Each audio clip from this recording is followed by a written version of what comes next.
What is tainted truth? How can you positively influence people? And what the hell is wrong with being offended? Stay tuned to find out.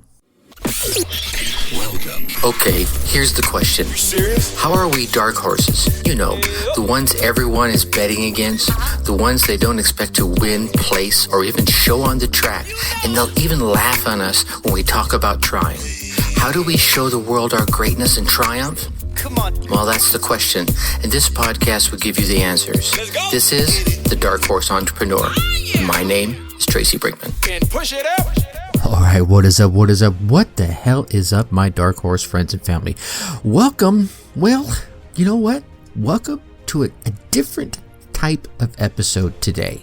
I am still your dark horse host, Tracy Brinkman, and you are still infinitely more important. You are that driven entrepreneur, that infopreneur hoping to start, restart, or kickstart, or just start leveling up with some great marketing, personal, or business tips and results. But today I want to come at you from a different angle because I have been lucky enough over the course of a career I'm quite proud of overall to learn things from different industries. And I've said that a number of times, and I will probably keep saying that forever, in the fact that as I was going through corporate America, I would always look, first of all, within my industry for those folks that were doing it better than everyone else. But then I started looking outside of my own industry to find those folks that were doing good things in their industry and how I could use some of their techniques and their processes and their thought processes and their, even staffing processes to further improve wherever I was at in my career.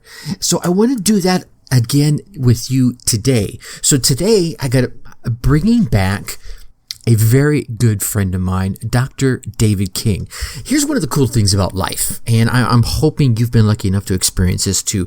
As you go through life, maybe you're learning about something and you hear that there's this person out there that knows this something you're trying to learn about. So you go and you check them out. And they end up becoming a friend. Not just a mentor, or not just someone you go and check out and you give their speech and you stand up and give them an applause, or not just someone you buy a course from and they teach you some things, but a friend. Someone that you know that even after your original experience with them would come to an end or, stop having its usefulness, 100% that they're going to continue to be a part of your life. David King is one of those fellows. He's one of those guys. He's out there just trying to fix problems. And I'm just talking about for me, or for his family, which is a large family, by the way. I'm talking about he's doing things like prison ministries, transitional living facilities, transitional homes for single mothers. He's created SWEEP, which is Soldiers Walking, Evangelizing, and Empowering People, a community justice center. We're talking a man here who's on a mission to fix problems out there that he sees. He jumps in. He's even a pastor, y'all. I mean, he's been a pastor for quite some time. He's been out there helping $1 million companies. He's a business coach. I mean, I'm not sure what the guy isn't doing nowadays. And to top it all off, right now he's running for Lieutenant Governor of the great state of Wisconsin, which I live in. Now, here's why I say this is a different episode. In this episode, we're going to talk quite a bit from, we'll call it a political angle. But if you listen with those outside your industry ears, you're going to hear solutions for things that are going on within your industry, whatever your industry might be, whether you're a coach, whether you're a consultant, whether you're just a mom or a dad who stumbled across this episode, or whether you're an online course creator, you'll hear some great advice inside this episode that you can work into your life and into your business. So much so that you're not even going to get my words of wisdom at the end of the episode, because I just want you to hear what David brings to the table inside his world, and hopefully how he can impact inside your world. And with that, ladies and gentlemen, Dr. David King.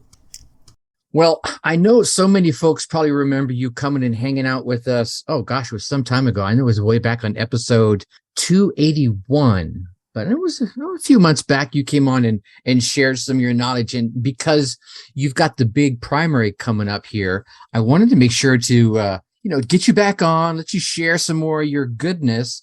And for those that don't remember you, I'm going to give them the whole intro. Don't even worry about that. Okay.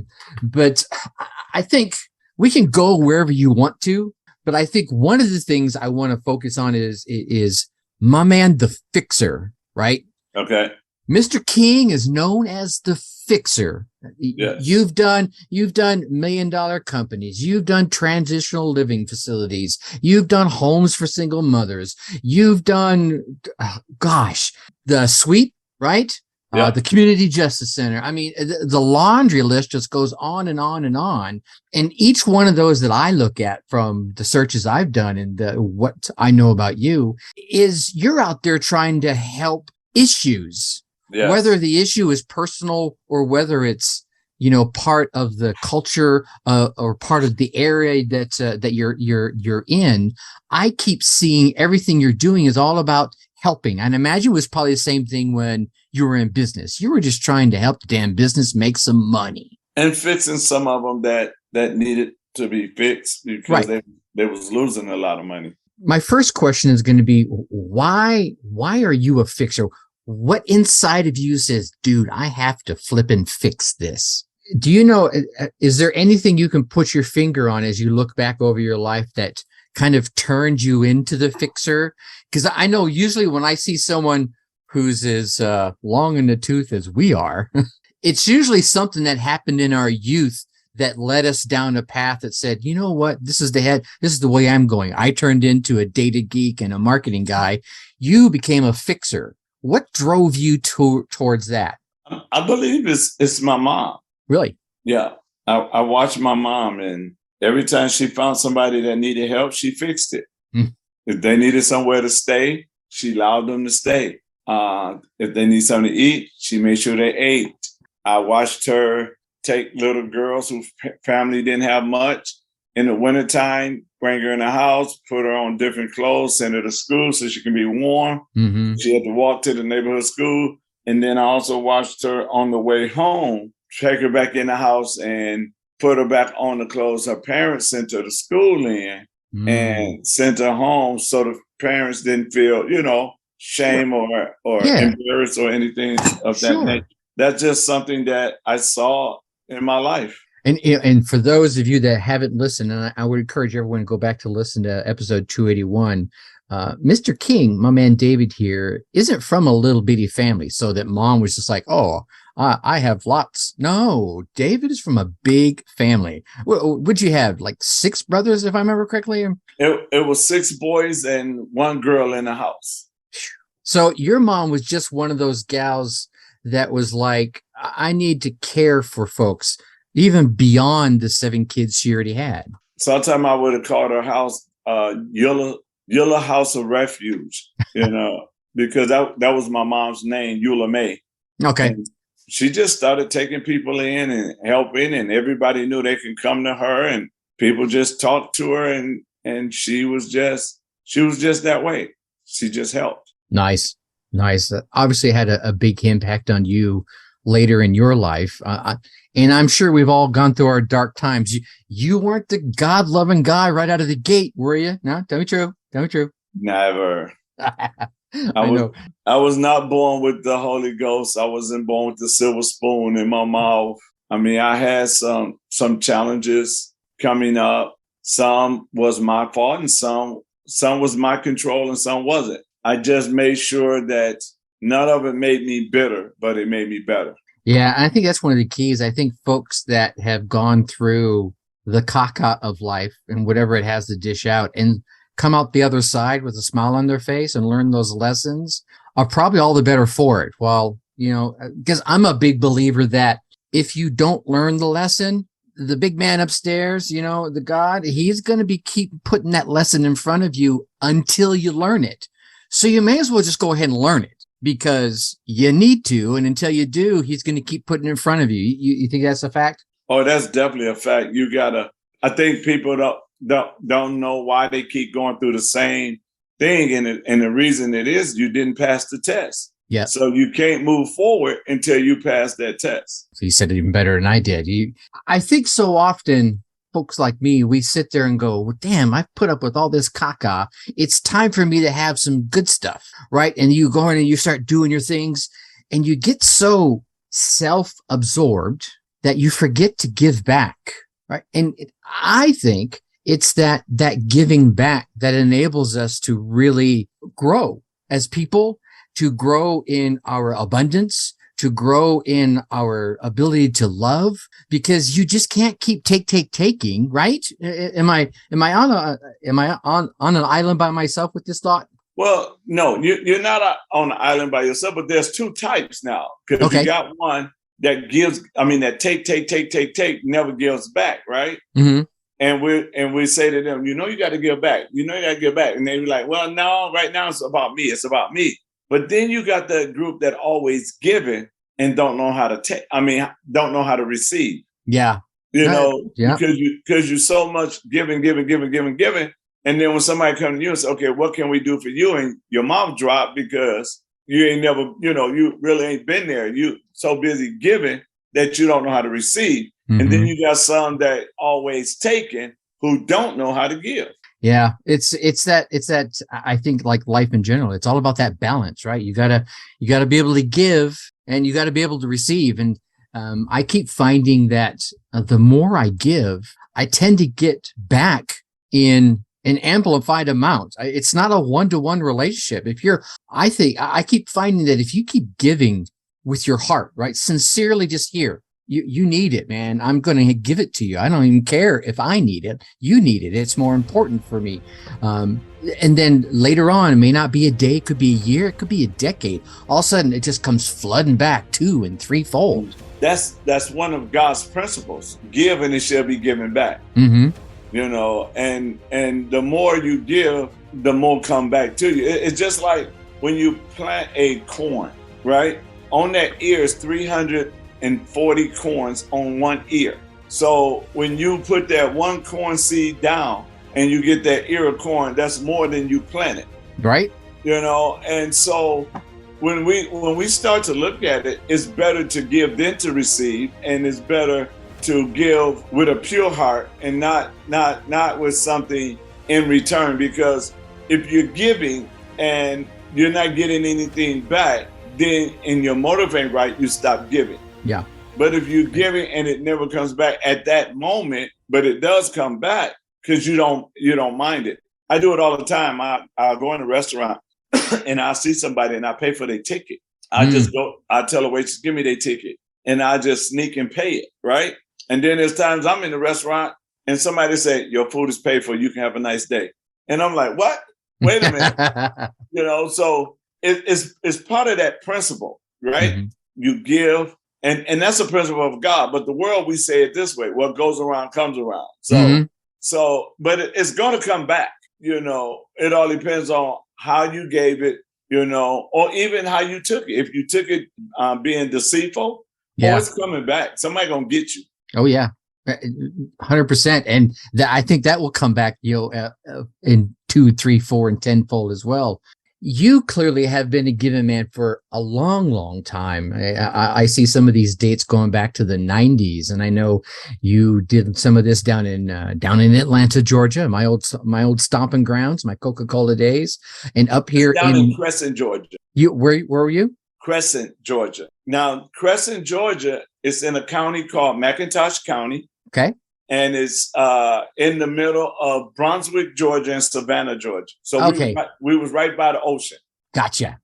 You were a little further south than I was. Yeah. But still, and now you're up here, up in the Milwaukee area. You've been given and given and given, and now this isn't your first race. I know you ran for Secretary of State a little while back. Yep, 2010. 2010, and now you're up and running for lieutenant governor. I mean, and I've been, like I said, I've been watching you. I think before we click the record button here, I've been watching you for almost a year now. We met each other and had just been hanging out since. You are a grinding son of a gun. You are a worker like nobody's business. I think your work ethic is probably only shadowed by my father's, and we're all from that same kind of mold. I think you cut your teeth on work and you keep working until you put your head down on the pillow, and then you get back up and you do it all over again, right?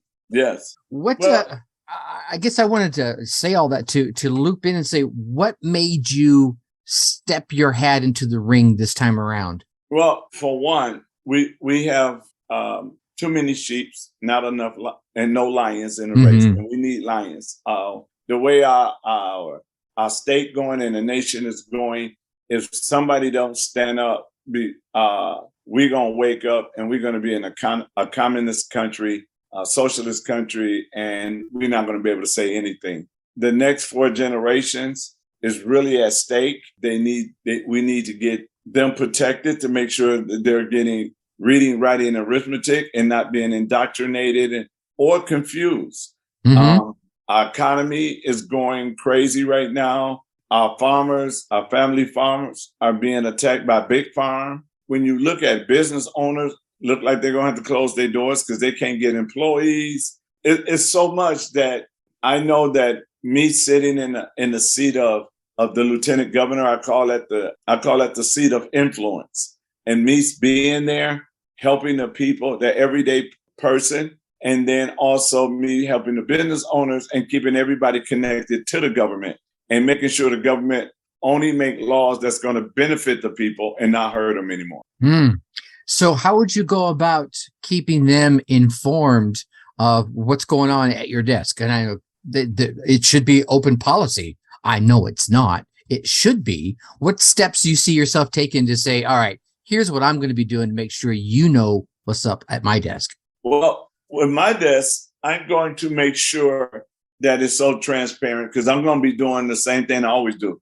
I'm going to be doing my Think About It Tuesdays. I'm going to do my Wisconsin Revival Rally show from my office. I'm going to let people know what's coming down the pipe. So if we need to intercept it, let's intercept it. If we need to rally around it, let's rally around it.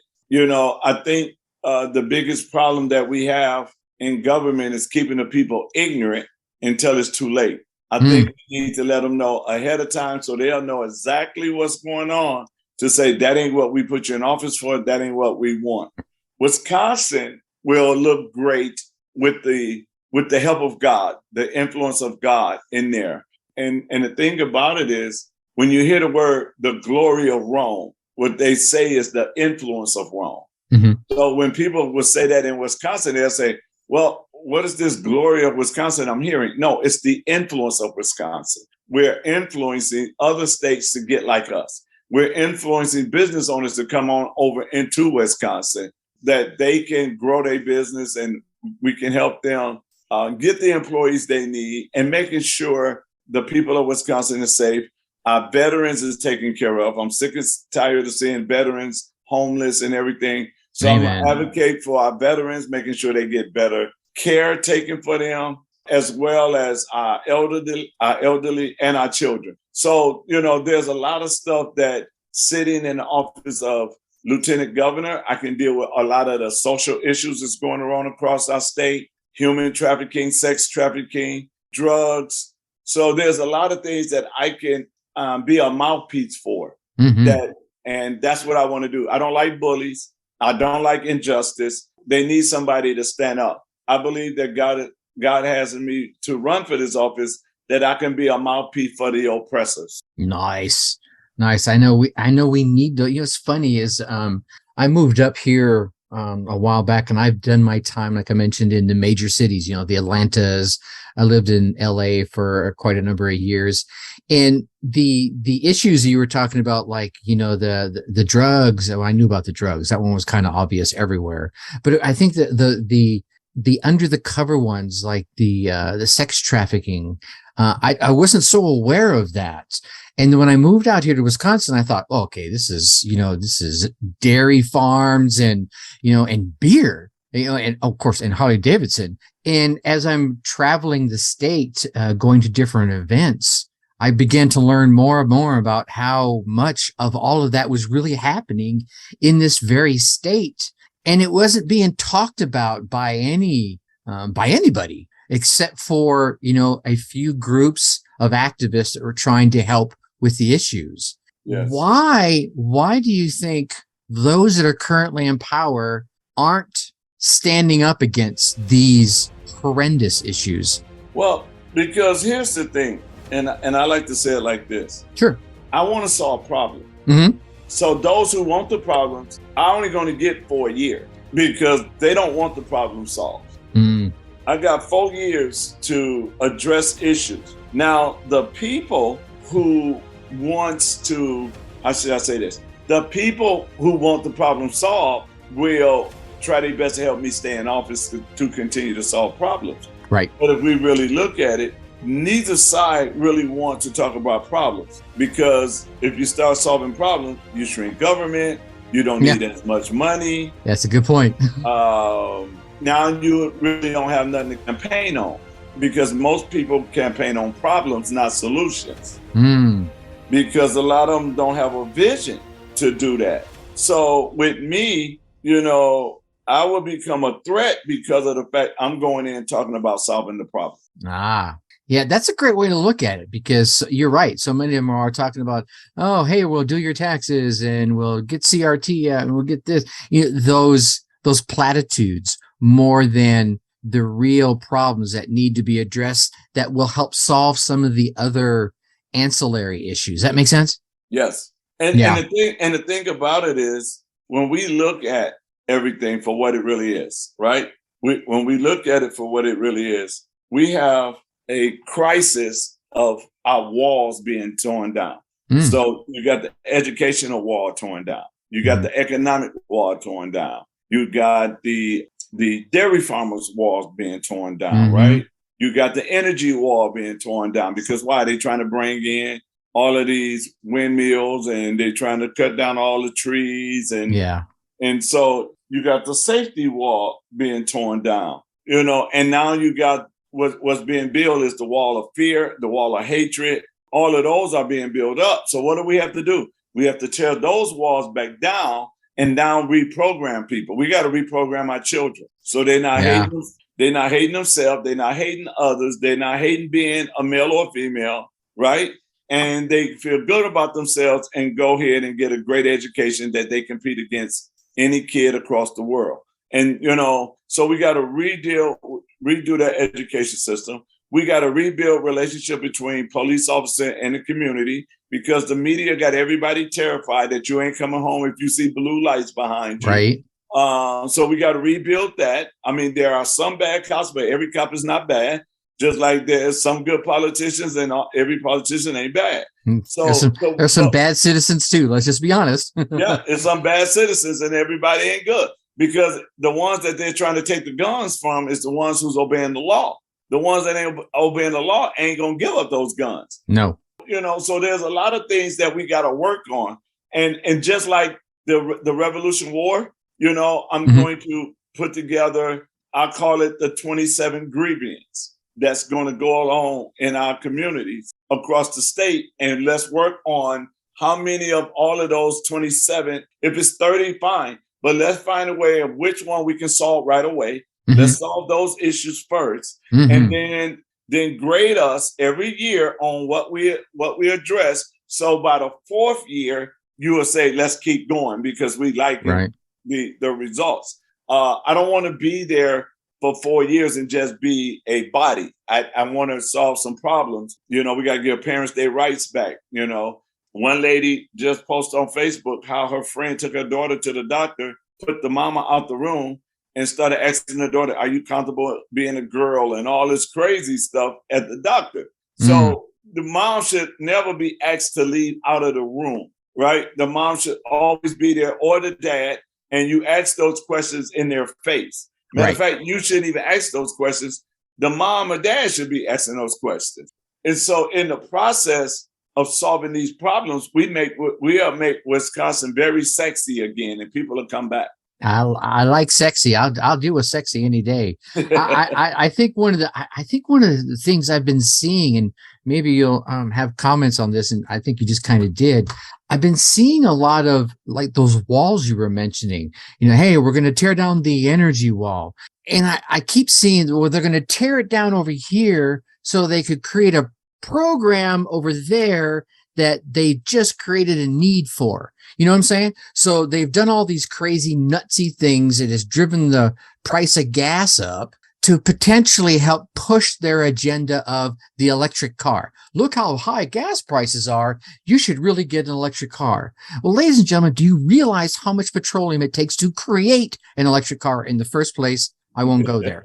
But you know what I'm talking about. They create on one side, I don't want to mention right or left, but over here in this section, they create this fear and this chaos. And then so they can go over here and step in and say, oh, guess what we did? We just created this bill that will solve that problem because it creates another government program for something that they stirred up in the first place.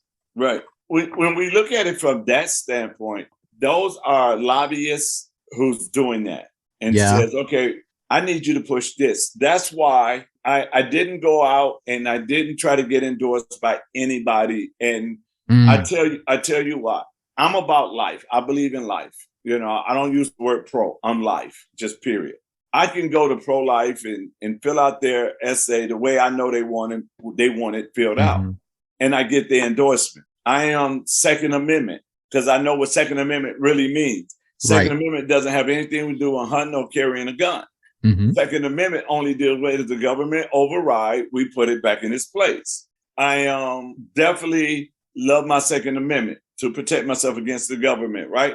But I didn't fill out the NRA survey because anybody who wants the endorsement will fill it out the way the NRA wanted it filled out. Now, do I support NRA? Yes, because I took the NRA in the inner city of Milwaukee, and what people was finding out that the oldest civil rights group out there was the NRA, because they was going around giving guns and ammo to Black families and say, protect yourself. You have the right to protect yourself. And at that time, who was coming after the Black families? The government, right? Yeah. So, protect yourself. So I don't just fill out surveys. My walk, my life, it does it for me, right? I didn't run around trying to get endorsed by anybody. I didn't turn around and looking for no PAC money, because the only people that I want to owe is the people of Wisconsin. And I can tell the people of Wisconsin, I will never sell your trust. There it is. And I really think it should be like that, because it seems like so many of these races have become beauty competitions. Yes. And here's what I mean by that. I can remember when my oldest daughter was preteen, right? We used to enter her in these beauty contests, and you get a nice dress and you do some sort of artsy thing. But behind the scenes, what the beauty contest really was is how many raffle tickets could you sell? You're now listening to the Dark Horse Entrepreneur Podcast. Right? There's where the real winners happen. So it was this fundraising thing for scholarships and what have you. So it was all for good causes, but it really wasn't a beauty contest per se, as so much as it was a revenue generating opportunity for the organizers for their causes. And when I saw that, I'm like, well, this isn't really a beauty contest. This is a popularity contest, which is a part of the problem we have going on in politics and in high schools and in everything else. Hey, I'm super popular. Do what I do, whether you believe in what I do or not. You know what I'm saying? Oh yeah, and that's how it is. And I tell people all the time, you can vote for an image, and then once you vote that image in office, that image go away. You get the real person, right?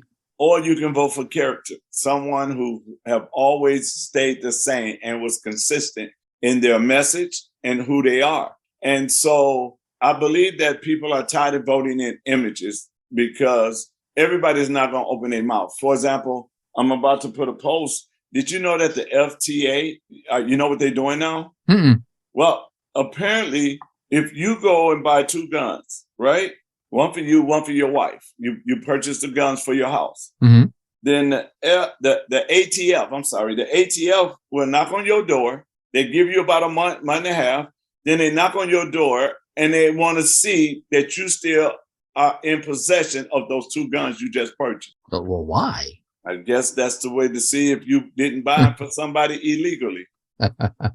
It's funny. I see a lot of these rules and regulations being created, and you mentioned this earlier, and not just in the gun world, right? A lot of these rules and regulations end up impacting the average Joe Schmo, right? Yep. Say me, I want to go buy a gun.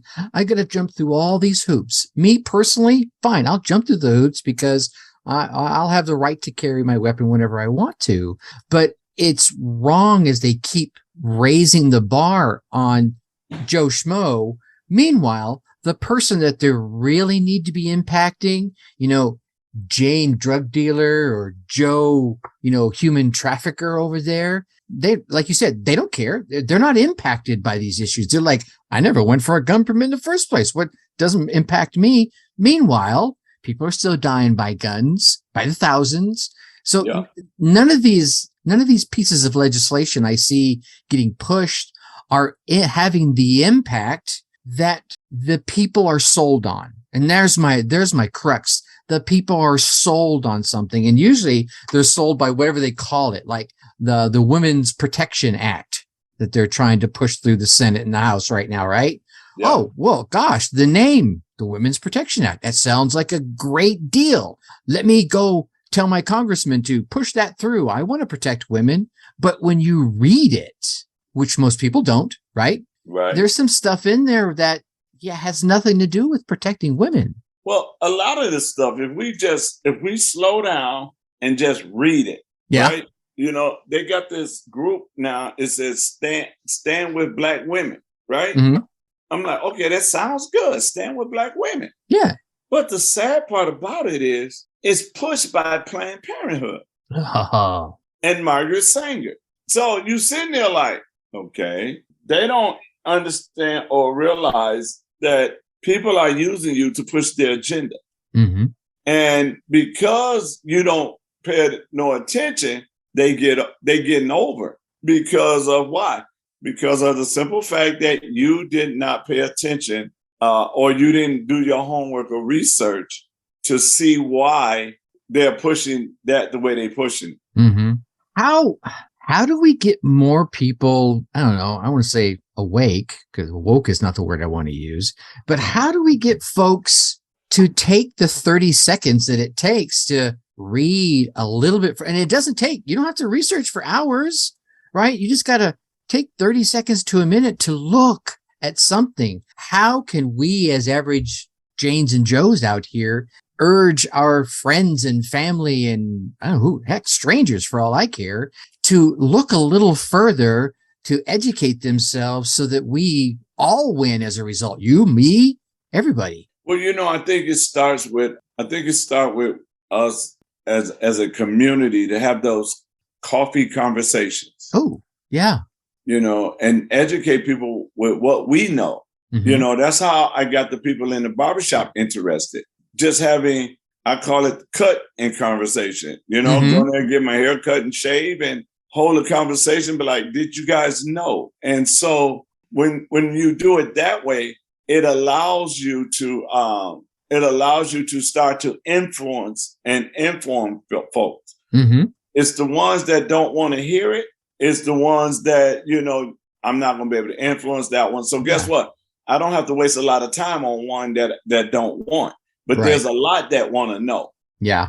Yeah. And I think a lot of those folks that want to know are leaning on the wrong sources of information, right? They're still listening to the legacy media and the mainstream. And those aren't the messages that are really going to help us in the long run. Am I wrong here? No, you're absolutely right. And the thing about it is, I like to call it tainted truth. Mm-hmm. And misleading education, because what they do is they would tell you, well, they're trying to get our guns. And then they say, well, not really trying to get our guns. They just want to know which one of us have a gun. Yeah. No, they're trying to get your gun. Yes. And so I think that the most crucial thing that we have to do is begin to start educating people and say, okay, listen, I'm going to share this with you. Like I'm starting to share it with the Black community in Milwaukee about CRT. They don't know, they never heard the word flurries. So they don't know that there's people walking around trying to be cats. Right. They didn't know the real reason on transgender. And now they see it's coming into the elementary, K4, K5 kids. So a lot of things are now talked about because they didn't. And the beauty of it is, thank God for the smartphones, because you can say, go look that up right now. Right. And while they're talking to them, right? Right. Yeah. And then while they're looking it up, they be like, oh my God. And now I can give you more because you just saw with your own eyes. Now I can give you a little more. Yeah. Yeah. I think that's the big thing is just having, like you're saying, having those casual conversations, the coffee and the cut conversations where you're like, did you know this? Or you could even go, and I've done this myself, and say, have you heard ABC, whatever it is, right? Have you heard about this? And someone goes, well, no. And usually that follows up with, you're able to follow up with what you heard and what little research you've done. And then usually that causes that back and forth dialogue, and it starts the conversation. It lights the match, right? Yes. That gets their fire going. You're like, oh, wait a minute.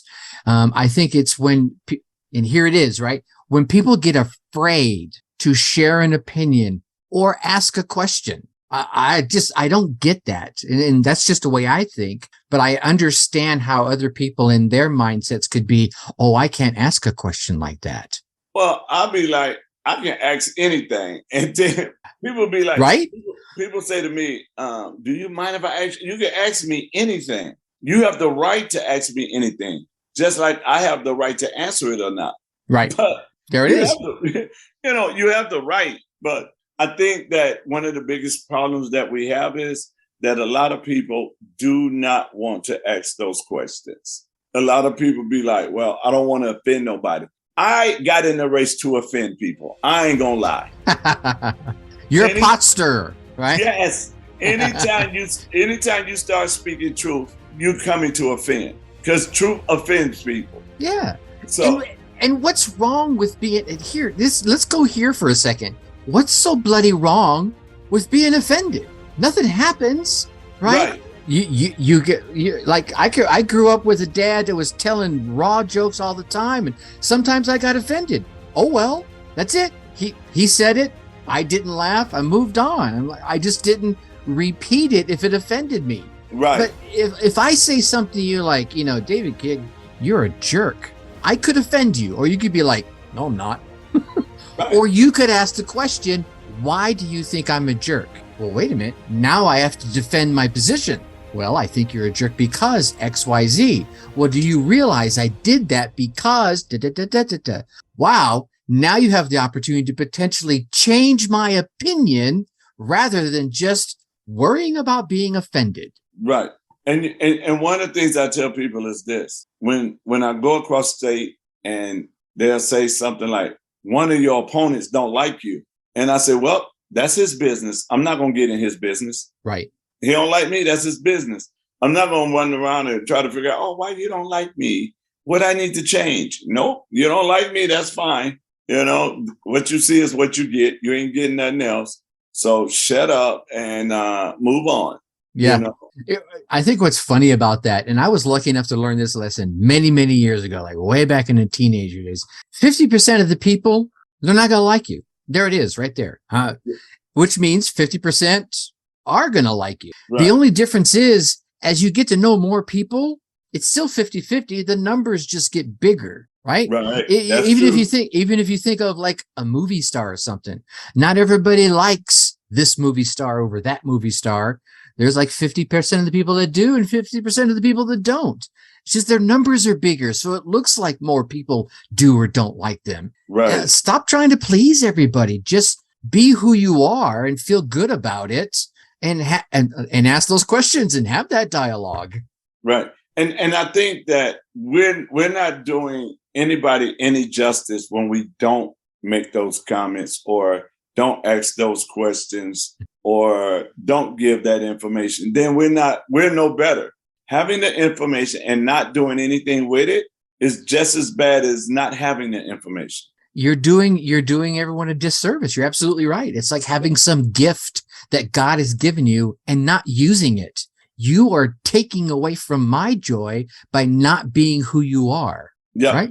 Yep. You know what I tell people? I said, I was a seed that came from heaven that I had to mature to be that tree that the people in the world could eat my fruit. Oh, nice. So I have two choices. I can let people eat my fruit, or I can let my fruit rotten. Mm. And when I hold everything on the inside, then I'm allowing my fruit to rotten. Yeah. I'm still stuck on the why everyone's all worried about being offended by everything. Now, mind you, we're not talking about those real things that you shouldn't say to people, right? We're talking about just having good, honest conversations, sharing opinions, even though I know you might not agree with it or I might not agree with yours. That's different. We're not talking about going out there and being blatantly obnoxious here. Right. or culture canceling somebody because they don't agree with us. Yeah, exactly. You know, I think that this is why God put us all on earth. We all have a free will, and we all are critical thinkers when we want to be. And I think that that's something that we got to look at now. How am I, as an individual, going to represent God, represent the state, represent the people without compromising myself? There it is, right? And if you can do that, you're going to be winning all the way around. And I think as we go through our daily lives, that's something that's been taught out of us. One, the critical thinking you mentioned. I think school has kind of made us a bunch of automatons, right? Here, learn this, memorize that, boom. Right? Don't worry about having to figure it out. You don't need to. There are people that would do that for you. I think that's a problem. I want critical thinkers around me, right? I want to be challenged by them, be pushed by them. That's how I grow. And it's how you grow. But I think that if we as a people, and I'm actually really asking you this question more than making a statement. If we as a people can go through our days and when we're faced with a decision, we look at it and say, how is it going to impact me, my family, and those around me? When I mean those around me, like, my neighbors, even though I may not talk to them every day, if I do something that's good for my family, but messes up their daily lives, well, then that's not good. Let's reevaluate that decision. Does that make sense? It makes a lot of sense. And one of the things I tell people is we all are grenades. And when we go off, we affect everything around us. Oh, yes.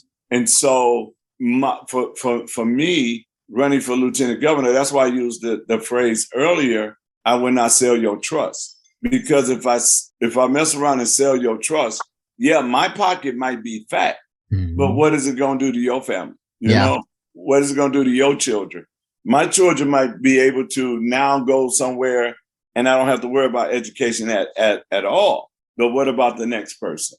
And so when I look in that mirror, I got to be able to look in that mirror and says, you know what, David, I'm proud of you. Instead of, you know what, David, I am so ashamed of you. Right. Yeah. It really is all about that man in the mirror or woman, depending on who you are listening right now. I think, and I know one of your mottos on your shirts that I have is the next 4 generations, right? We're not talking about now. We're not talking about tomorrow, man. We're talking about a vision that's looking out to save the next 4 generations. Am I right here? That's right. Save the next 4 generations. And I think that's how every single one of us, in office or not, should be working through our lives and in interactions with folks. It's like, look, if I'm going to do something that, again, makes my pocket fat, but has a negative impact now or for the next, maybe not for 4 generations, then I shouldn't be doing it, period. End of story. Right. And the thing about it is, this is why we got to have character and not images in office. Because character is going to do exactly what they say they're going to do, and they will never back down. And true leadership will make the tough decisions because true leaders are not looking to be liked. They're looking to get a job done. Sometimes you got to make a tough decision that nobody likes, but they love the results. I have, probably like yourself, I have been in positions in corporate and in the military where I've looked at people that were superior in rank or position, but weren't leaders. Right. And at the same time, I've looked at people that were inferior in rank, not as people, but inferior in rank or position, but were leaders. And you could tell because, like you said, they just wanted to get a good job done and get it done right and move stuff forward. Yep. And that's the problem we have. We elect these officials and they're leaders by title. Mm-hmm. These are leaders of our state, but they're not leader mentally because they don't have that leader, how should I say, that leader attributes, right? Mm-hmm. Because they want to be friends. Like when I was in corporate America, you had leaders that did things just so you can like them to get some work done. But then you had true leaders, right? That would go in and get it done with you, and you would follow them anywhere. But then you got some that wasn't true leaders, and they'll call people, can you come in? I need help. They're like, oh, no, I'm not coming. But a true leader call, they'd be like, oh, I'm on my way. And they'd be like, well, how did you get them to do things that I can't get them to do? It's all in leadership. You got the title, but that don't mean you're a leader. But a true leader leads by example. Don't try to tell you to do it. They do it themselves. So they lead by examples. Like when it was time for signatures, I think 85 to 90% of my signatures I got myself. Mm-hmm. Because I needed to lead by an example. I needed to show them that if I'm asking you to do something, I'm willing to do that same thing. I would never ask you to do nothing that I myself wouldn't do. And nice. That's what makes a real leader. 100%. 100%. So I want to be mindful of your time here. I know you have been grinding away and hours of sleep for you have probably been minimal at best. Yes. What do you think? Now, you've got the primary coming up here in a few days, August 9th. We're recording this on the 20th. What do you think the biggest struggle that you're facing to overcome that hurdle and win in the primary? Truthfully? Yeah. I really don't think there is one. Nice. Yeah. To be truthful. And what I mean by that is this. I don't look at it as two state senators have more money to spend than I do. Mm-hmm. They can put all the ads on the TV they want, mm-hmm. but they would never outwork me. And my work ethic get to people. And the most powerful marketing is word of mouth, mm-hmm. more than a commercial can ever do, right? So let's see, two of my opponents are running ads now, mm-hmm. okay? Because they can't get all over the state. So they're running ads. So you have a lady says, I just heard Roger Ruff and Pat Testin's commercial. Sound good. Maybe I ought to vote for him. And somebody say, nope, I met Dr. King.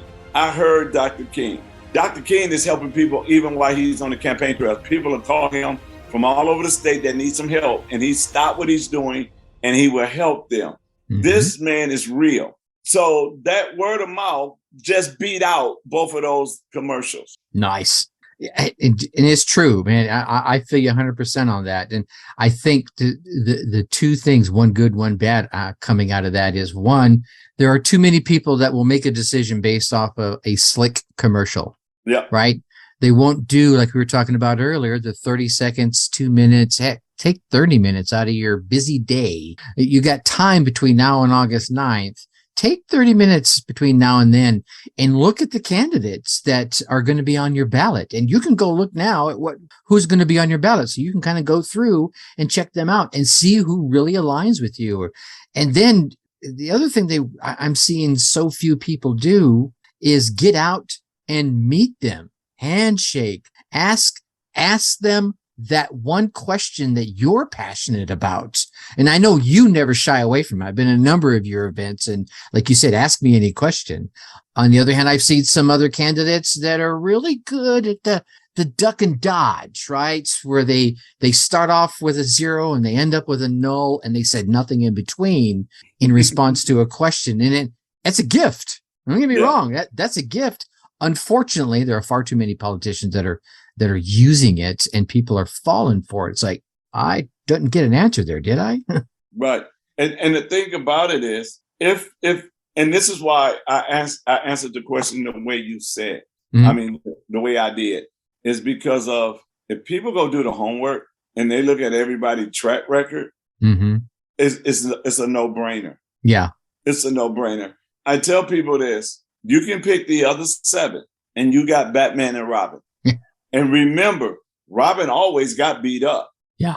But if you choose me, you got Green Hornet and Kato, and I'm Kato. I love me some Bruce Lee, by the way. Yes. So that's the difference mm-hmm. of having both, looking at everybody and say, okay, who's really fighting? Who's really going to fight? Who's going to say what needs to be said? Who's not going to say what needs to be said? Who's going to stand up for us? Who's not going to stand up for us? I mean, we got 3 in the race that was already elected officials in 2020, 2021, and mm-hmm. they showed us their true colors. They didn't stand up for us. There it is. So, so if they didn't stand up for their own districts, what makes you think they're going to stand up for the state? Yep.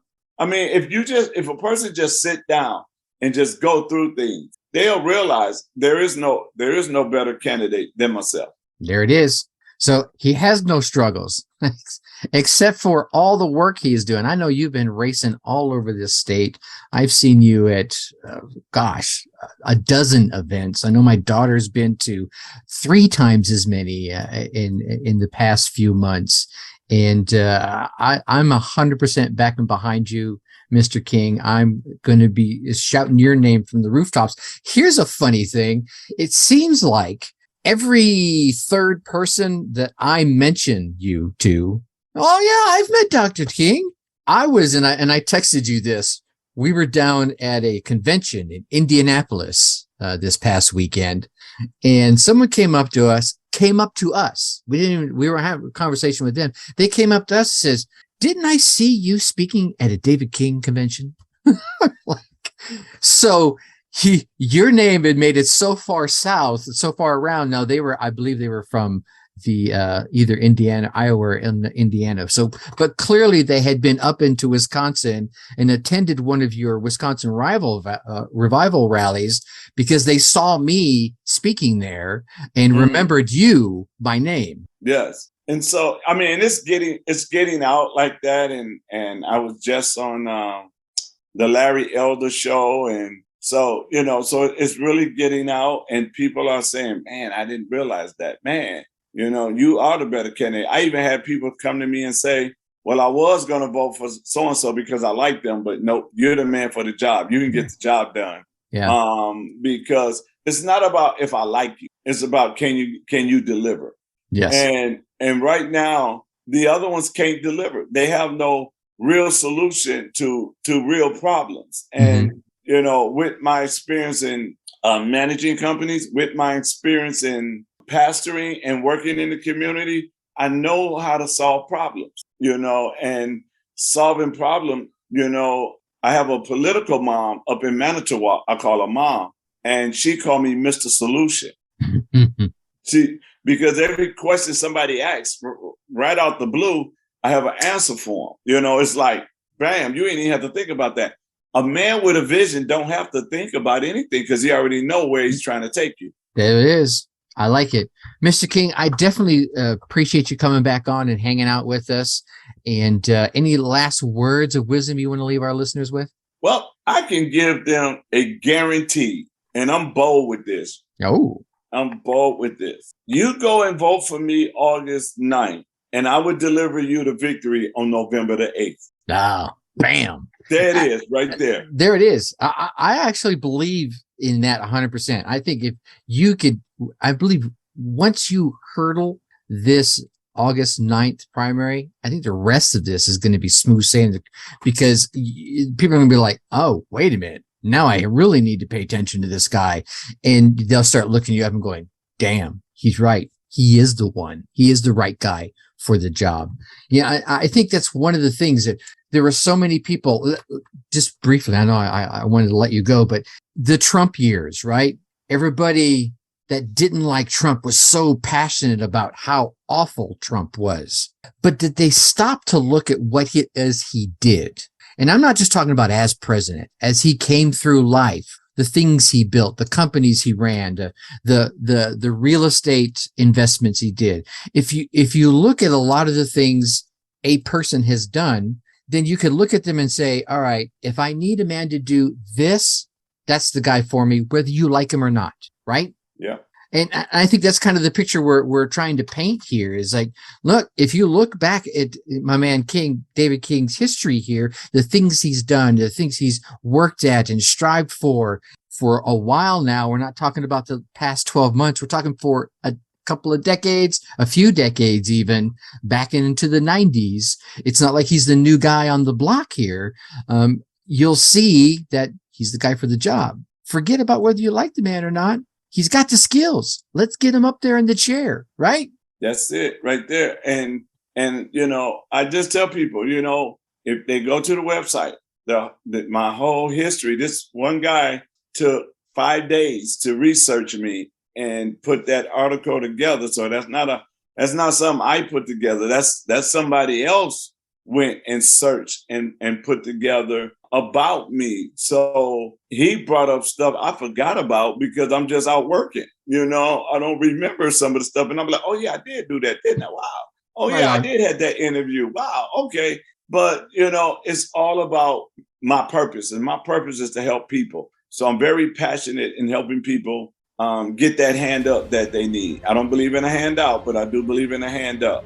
I do believe in helping people that want help. I believe holding them accountable and that they will become more self-sufficient, not depending on the government plantation. So, and this, as we solving problems, we'll see that plantation shrink as we solving those problems. All right. And for those that don't know, that website you want to check out Mr. King's information, and that article he just mentioned is king4wi.com. That's right. King4wi.